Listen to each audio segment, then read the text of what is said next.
শ্বাসরুদ্ধকর ম্যাচে শ্রীলঙ্কার বিপক্ষে বাংলাদেশের দুর্দান্ত জয়।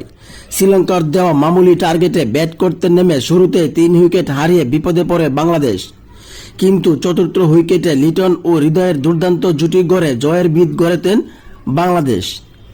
এরপর এই দুজন বিদায়ের পর দ্রুত উইকেট হারিয়ে হারের শঙ্কা জাগে টাইগারদের। শেষ পর্যন্ত অভিজ্ঞ মাহমুদুল্লাহর ব্যাটে জয় নিয়ে মাঠ ছাড়ে বাংলাদেশ। শনিবার ডালাসের গ্রাউন্ড পেরি স্টেডিয়ামে ম্যাচটি অনুষ্ঠিত হয়। আগে ব্যাট করে শ্রীলঙ্কা মুস্তাফিজ ও রিশাদের বোলিংয়ে তুপে পড়ে 9 উইকেট হারিয়ে 124 রান করতে সক্ষম হয় শ্রীলঙ্কা। জবাবে বাংলাদেশ 6 বল ও 2 উইকেট হাতে রেখেই জয় তুলে নেয়। শেষ 12 বলে প্রয়োজন ছিল মাত্র 11 রান। স্ট্রাইকে তখন অভিজ্ঞ মাহমুদুল্লাহ। প্রথম বলকে ছক্কা হাঁকিয়ে ম্যাচকে নিজেদের দিকে টেনে নেন মিস্টার সাইলেন্ট ক্লিয়ার। পরের বলে 1 রান নিয়ে সাকিবকে স্ট্রাইক দেন। 1 বল ডট দিয়ে পরের বল 1 রান নিয়ে মাহমুদুল্লাহকে স্ট্রাইক দেন।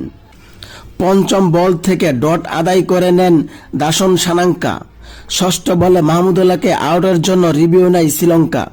উল্টো রিভিউ থেকে সেই বলকে হোয়াইট ঘোষণা করেন থার্ড আম্পায়ার, যার ফলে 7 বলে বাংলাদেশের প্রয়োজন ছিল মাত্র 2 রান। 19তম ওভারের শেষ বলে 2 রান নিয়ে 1 ওভার হাতে থাকতেই বাংলাদেশের জয় নিয়ে মাঠ ছাড়েন মাহমুদুল্লাহ ও তানজিম সাকিব।